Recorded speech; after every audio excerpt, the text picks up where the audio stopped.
Атмосфера, свобода, самотність, сум, страх.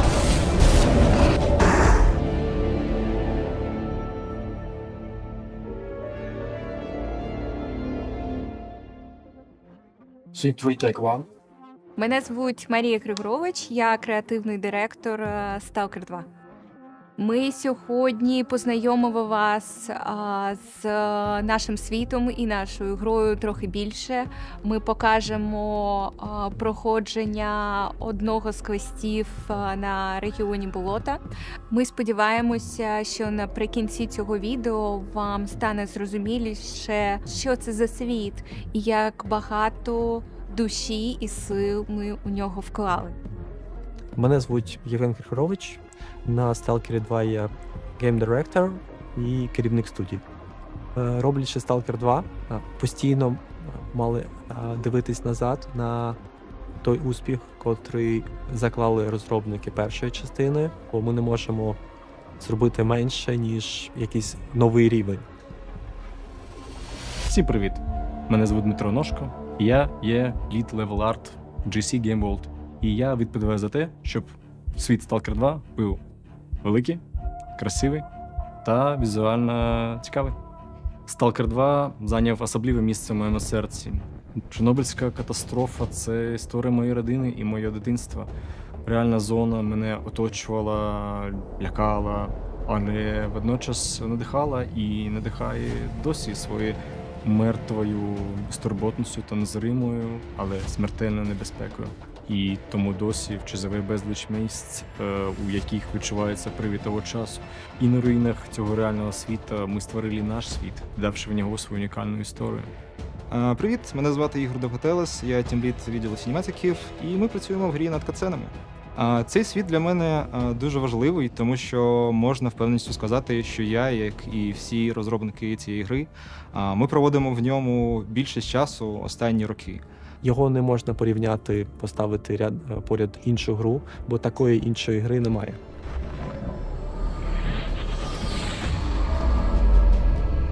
Від Stalker 2 є величезним, безшовним відкритим світом, що складається з аж 20 регіонів. І кожен регіон має свої особливості – архітектуру, мешканців, аномалії, навіть природу. І багато хто з них цілком мав би бути повноцінною окремою грою. Навіщо така велика зона? Тому що вона про свободу. Щоб дати це відчуття свободи, щоб дати це відчуття самотності, щоб дати це відчуття тривоги. В грі майже немає закритих бар'єрів, котрі не пускають гравця кудись. Тобто в більшості випадків гравець може відвідати будь-яку локацію. Більшість наших локацій мають реальні прототипи. Деякі ми реалізували точнісінько, деякі трохи прикрасили або переробили. Ми переглянули купу референсів, ретельно вивчили все реальні локації, природу зони. Це вкрай незвичайне поєднання сеттингів, яке засноване на реальному світі, і особисто мені ця ідея та її реалізація здаються дуже оригінальними. Для мене Stalker 2 в першу чергу це рольова гра. Гравець відіграє, він знаходиться в тілі людини сталкера, і гра дає можливість бути дуже різним сталкером. Іди куди хочеш, роби, що хочеш, відчувай, що хочеш, приймай свої рішення, може все, що завгодно. І оця свобода – це основа сталкеру.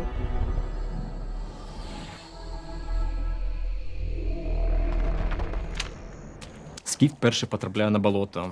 Регіон, колись населений людьми. Тут немає сталкерів, але є багато інших небезпек. Суть цього квеста – це вимикати прилади, щоб отримати доступ до ключової локації з бази чистого неба. Скіф – це звичайна людина з дуже непростою долею. Він не є супергероєм, він при цьому має складний характер. Не дуже любить говорити, але він не боїться діяти.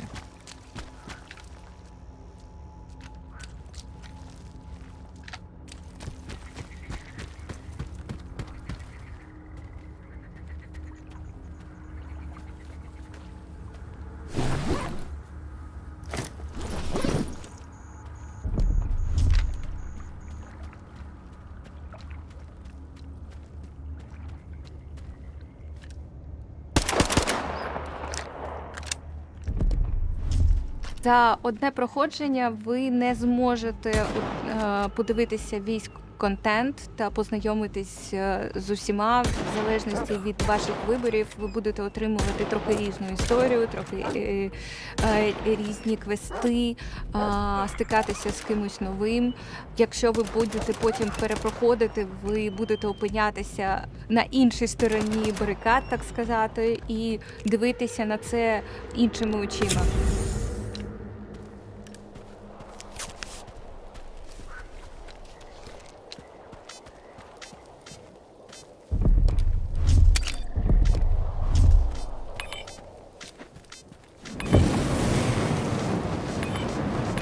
В оригінальній трилогії була локація згоріле плута. Вона була оточена аномаліями смалка.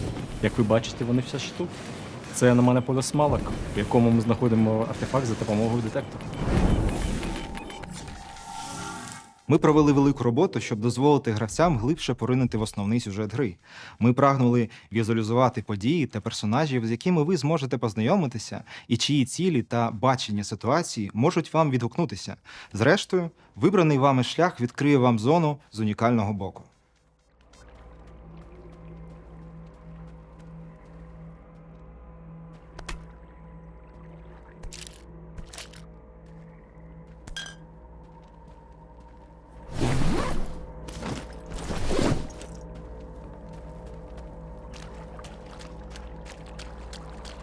Основа, яку ми закладали в дизайн, що гра має давати досвід буття сталкера при грі і без сюжету.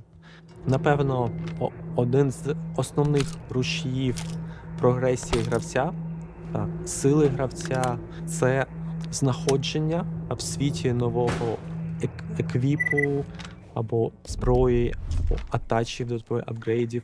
І більшість цього приходить не з прогресії по сюжету, а з цікавості і дослідження світу.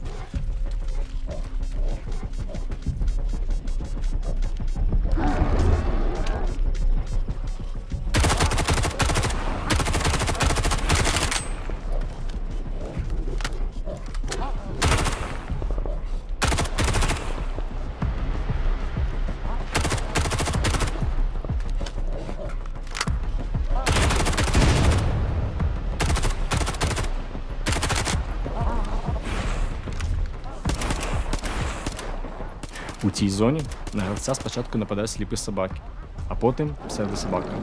Псевдособака приходить зі грою своїх фантомів. Їх візуально не відрізнити. Щоб перемогти, гравець має знайти справжнього собаку і вбити його, позбувшись його і всіх фантомів.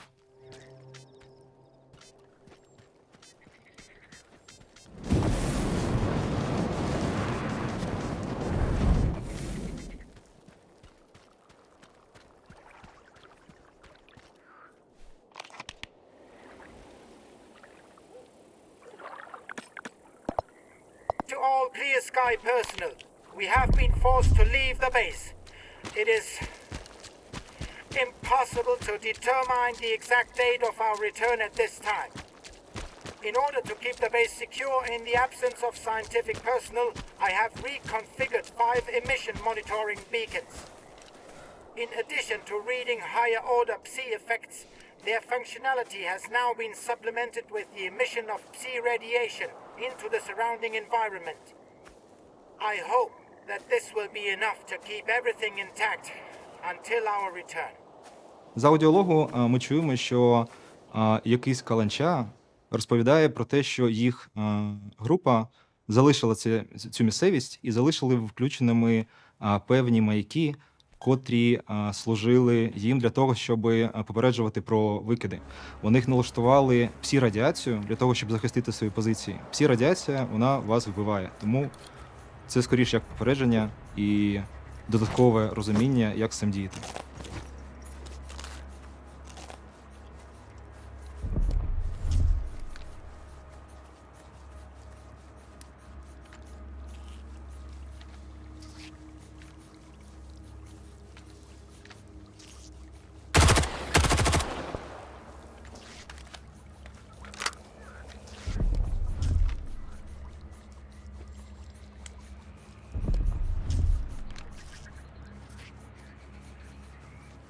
Винний погреб не такий порожній. Тут мешкають тушкани. В даному випадку було б доречно кинути в них гранату і після цього розібратися вже пістолетом з тими, хто залишився.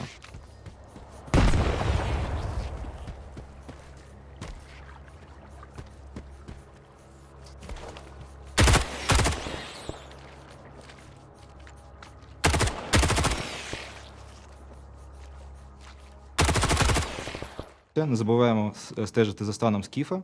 Він може бути голодним, він може хотіти спати, як справжня людина. Кожна така міні-проблема, вона знижує його ефективність, тому треба завжди з цим стежити.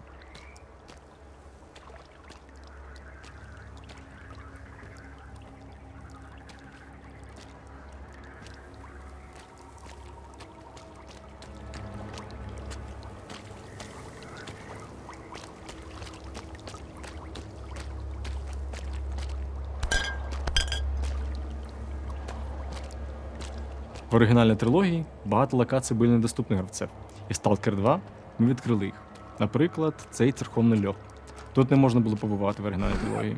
Всередині лігва тушканів, а також зачинені двері. Треба прострілити дошку через щілину в стіні, і тоді ми потрапляємо в кімнату, де нас чекає нагорода.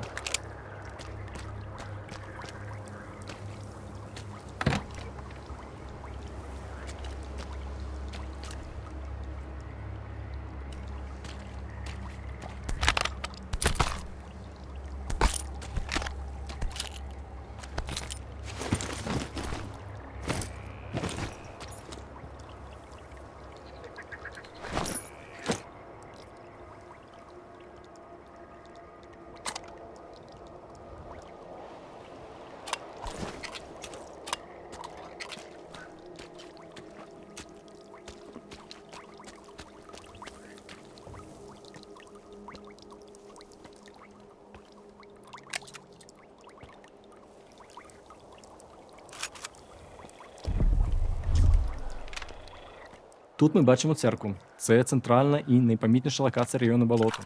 Це лігва кота Баюна. Він імітує голоси сталкерів, які кличуть на допомогу.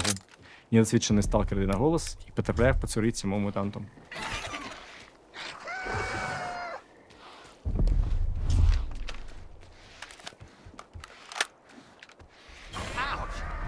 Напевно, одна з найважливіших задач для відтворення цього світу і для відчуття справжності його це штучний інтелект, котрий поділяється, напевно, на дві категорії. І це один напрямок штучного інтелекту – це мирна поведінка. Інший напрямок – це поведінка, мотивована наявністю ворога та загрози для себе. Ми штучний інтелект не підказуємо, де знаходиться гравець. Тобто якщо він його побачив, він знає, якщо гравець сховався, інтелект починає будувати гіпотези, а де знаходиться гравець. Він не знає, куди він пішов, але він починає робити гіпотези, де він може бути, і з плином часу він ці гіпотези перераховує і починає шукати гравця.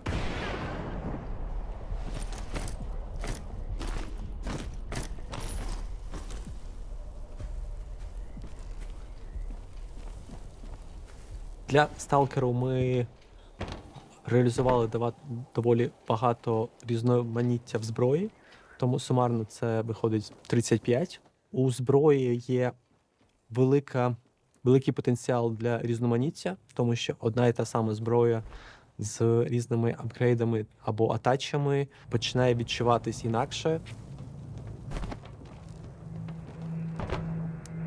Активувавши вежу, ми стрибаємо на малю подушку. Річ у тим, що не все на малій зони небезпечне. Деякі можуть навіть допомогти. Подушку можна використати для того, щоб м'яко приземлитися і не отримати шкоди при падінні. What's going on? I can't feel anyone. Where are they? Tell me where they are. Why are you silent? Say something. Anything. Робити гру, яка настільки у багатьох аспектів про свободу, це дуже важко технічно, це дуже важко взагалі по часу, тому що свобода – це означає, що кількість варіантів, якими піде гравець і що він буде робити, вона росте в геометричній прогресії. Це просто невимовна кількість всього. А що, якщо він буде робити оце? А що, якщо він потім зробить оце? А що, якщо він вб'є оцього? Вона сягає десятків тисяч варіантів. І кожен з цих варіантів ти повинен намагатися покрити і зрозуміти, а який досвід ти даш своєму гравцю.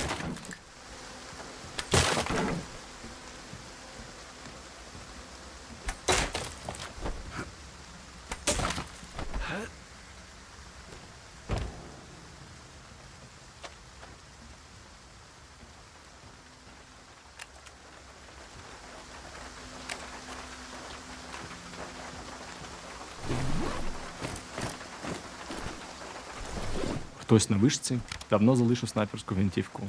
Можливо, це був хтось з чистого неба. Тепер, підібравши її, у нас є можливість ефективніше перейти на наступну локацію. Вона у гравця є ліміт по вазі, скільки він може нести. При перевантаженні втрачаються можливості для дуже швидкого динамічного пересування, і гравець вимушений зупинятись або приймати рішення: так, я залишу це тут і піду далі, або я залишу, повернусь до цього пізніше і піду далі.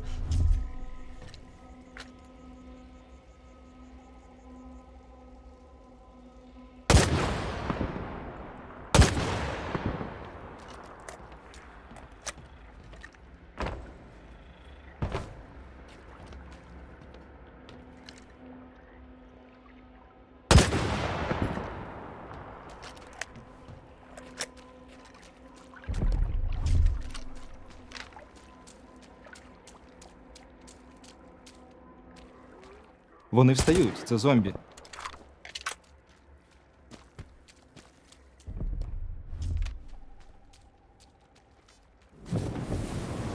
Треба пам'ятати, що зомбі завжди будуть підніматися, скільки б ви їх не вбивали. Найкраще, що можна зробити, це стріляти в голову. Бачимо на горизонті насосну станцію. Ще одна знайома нам з попередніх серій локація.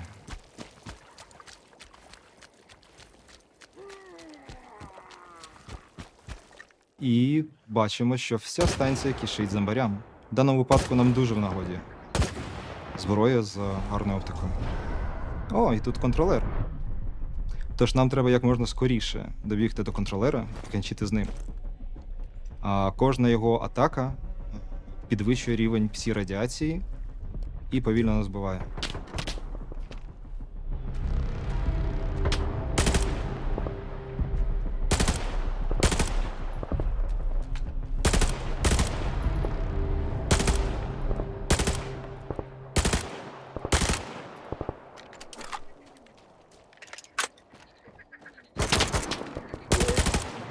У сталкері другому угрупування іноді можуть змінити свого голову, іноді вони можуть розколотися, іноді вони можуть робити щось, що буде здаватися гравцю. Ну це взагалі не відповідає їх ідеології, як і у реальному житті, де люди, навіть коли ідеологічно здаються один одному дуже близькими, потім виявляється, що є якісь моменти, які їх повністю розділяють на якісь там нові угрупування. В оригінальній трилогії було придільно небагато уваги побуту людей у зоні, тому ми це реалізували у другій частині гри. І тепер кожна з угрупувань є певна особливість при облаштуванні свого постійного притулку. Наприклад, вільні сталкери вважають за краще навіть у своїх постійних виборах залишатися на самоті або в невеликих групах. Долг так само прихильний до військової дисципліни і порадку, але найяскравішим, мабуть, є колись населений таборі монолиту. Особливо страшно вони виглядають у таких місцях, як дитячий садок або школа. Ось контраст дитячих ліжечок, іграшок та безголовних тіл поруч виглядає вкрай моторошно. В тебе є змога дізнатися історії цих людей, взаємодіяти так, як би взаємодіяв з ними реальний сталкер. Мені здається, нам вдалося це передати. Ця гра буде цікава і тим, хто зацікавлений сюжетом, і тим, хто зацікавлений, наприклад, пройти у друге, у третє, у четверте, ігноруючи сюжет, просто вивчаючи цей світ. What have I done wrong? Why have you abandoned me? Was I not your voice?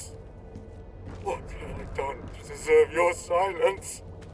Why must I wander in the dark? Without my brothers? Without purpose? Answer me! Forgive me. I know I must not doubt. But how can I know your will if I cannot hear you? Show me the way. Let me know I am not alone. І ми бачимо, що це продовження того самого діалогу, котрий нам знову ж таки розповідає про Фауста і про його мольбу до моноліту, я думаю.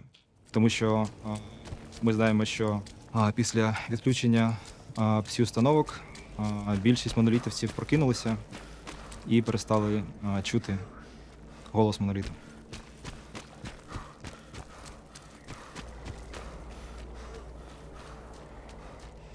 Ми не хотіли робити гру значно простішою, щоб гравцю було комфортно, тому що, як на нас, це вбиває відчуття справжності. Якщо гравець має багато шансів на помилки, він не помирає, він має регенерацію хітпоінтів.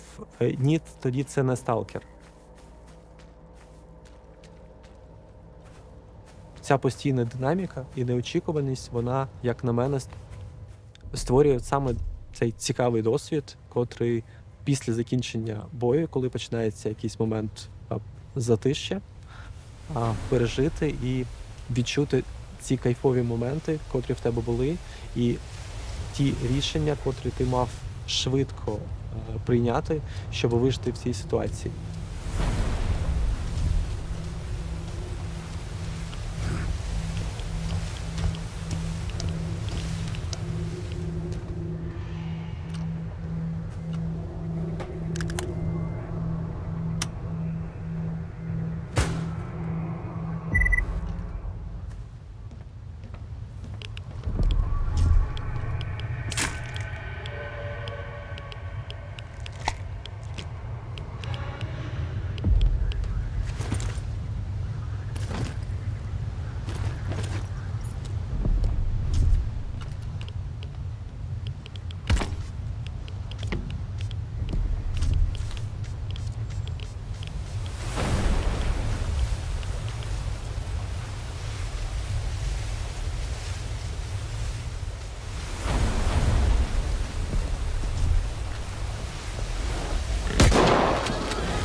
О, це плоть.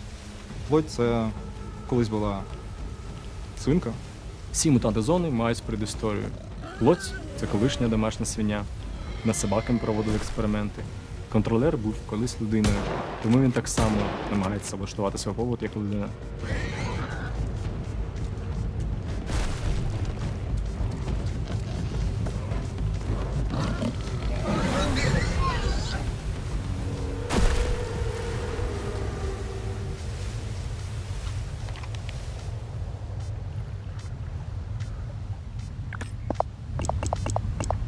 His name, Strider, is unknown to me, but he is one of ours.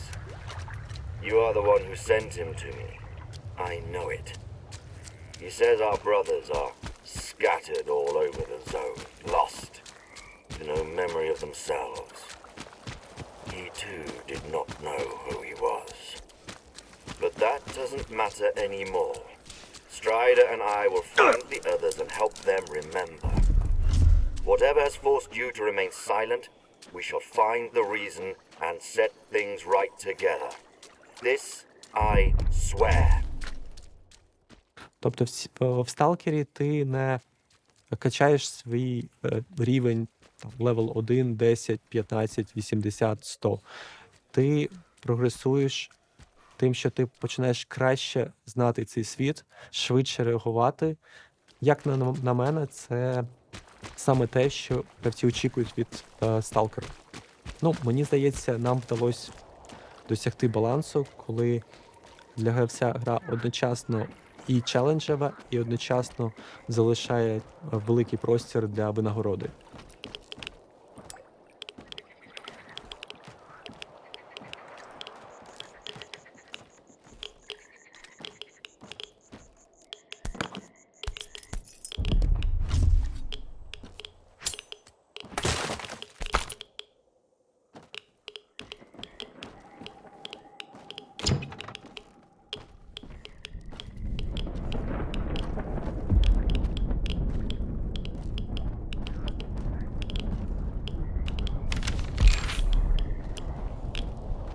Дуже часто бувають ситуації, коли буквально молнія б'є або в наших ворогів, або десь поруч з нами. Це завжди або допомагає, або псує плани.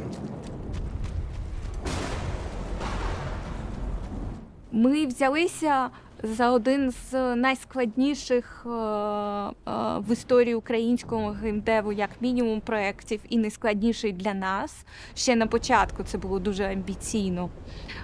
Але з часом це ставало ще амбіційніше і при цьому складніше, і при цьому ще цікавіше робити.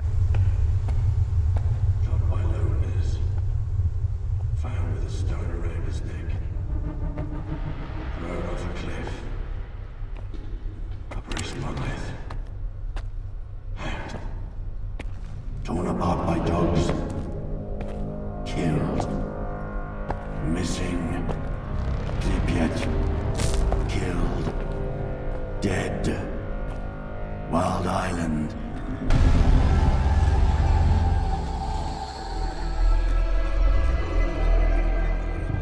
Працюючи над катсценами для гри Stalker 2, нашою головною метою було розширити ігровий досвід та додати більше деталей в ключових моментах основного сюжету. Minimizing autopsy levels. Scanning for tau presence. У процесі роботи над катсценами ми пройшли всі ключові етапи розробки. Розкадрування, схеми та аніматики стали важливим інструментом, що дозволяли ітеративно опрацьовувати сценарії та ретельно готуватися до зйомок з використанням технології захоплення рухів. Завдяки наявності власної студії захоплення рухів, аніматори та режисери могли безперервно вдосконалювати роботу, досягаючи гарних результатів. Decided to play soldier with me. But we can't quite seem to get all the pieces to fit. Maybe you can figure it out. Поступово світ гри оживав. Він сповнювався звуками, музикою та голосами героїв, створюючи відчуття справжнього життя.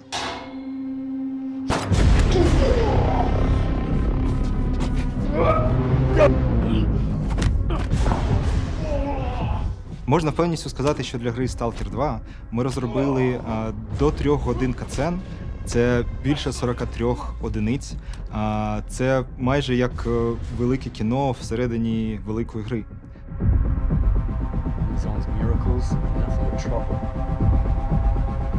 Концептуальна робота над локаціями, пристроями та персонажами допомогла глибше зрозуміти ігрове середовище та створити первинні версії локацій на ранніх стадіях. Powerful emission were to occur. We listen with our descendants to remember us as cowards. A similar incident happened in our region quite recently, ruining homes and livelihoods. Ми провели велику роботу, щоб дозволити гравцям глибше поринути в основний сюжет гри. Ми прагнули візуалізувати події та персонажів, з якими ви зможете познайомитися, і чиї цілі та бачення ситуації можуть вам відгукнутися. Зрештою, вибраний вами шлях відкриє вам зону з унікального боку. Ви тільки погляньте на це.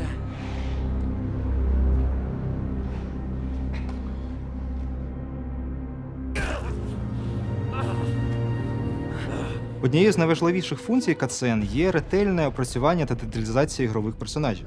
Через катсцени гравці поступово знайомляться з ключовими персонажами, пізнаючи їхні мотиви та розуміючи, як минуле впливає на їхні дії у сьогоденні. Цей процес значно впливає на сприйняття гравцем світу, гри та зони в цілому, формуючи його рішення та визнаючи наслідки його вибору.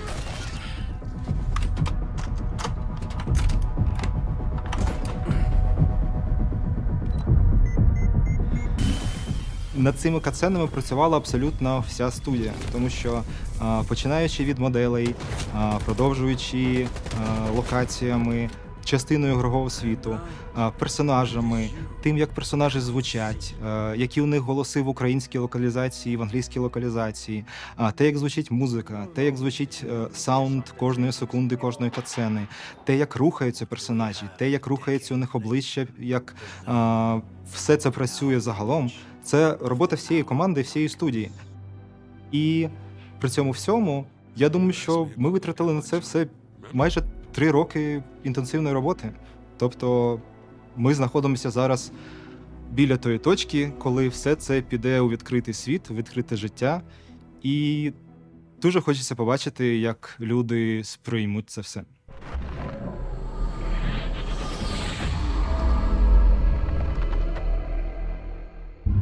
Напевно, найбільше досягнення для мене в Сталкері це не сама гра, а той шлях, котрий пройшла ця розробка, котра пройшла ця гра для того, щоб вона вийшла. І та кількість людей, котрі вклали частинку себе, своєї творчості в створення цього світу. Мене захоплює те, як він не перестає дивувати мене знову і знову, навіть через роки розробки. Це дуже схоже на занурення під воду. Перші метри сонячно і гарно, не така вже зона і страшна. Але чим далі ми занурюємося, тим стає холодніше і темніше. Ми починаємо чути, як важко і голосно б'ється наше серце. Цей спуск не завершується. В якийсь момент ми зрозуміємо, що шляху назад більше немає. Ми занадто глибоко. Єдине, що залишається, продовжувати цей дайв у холод і темряву під неймовірним тиском.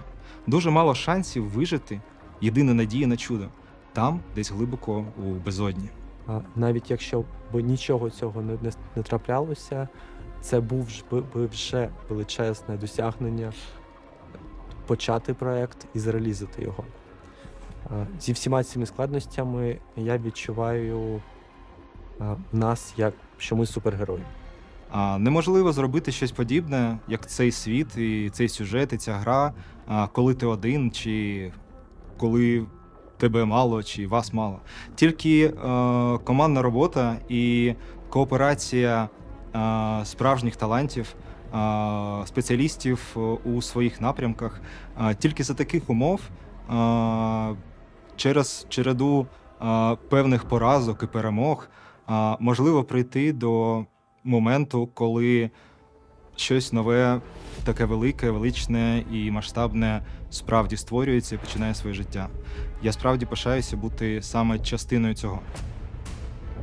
Stalker 2 буде для гравців і для нас в будь-якому випадку унікальною грою, тому що її робить українська компанія, і історія, котру ми розповідаємо, і зі сторони сюжету, зі сторони способу подачі історії, і зі сторони дизайну ігрового процесу, це буде зовсім інша історія, бо вона розказана під іншим кутом.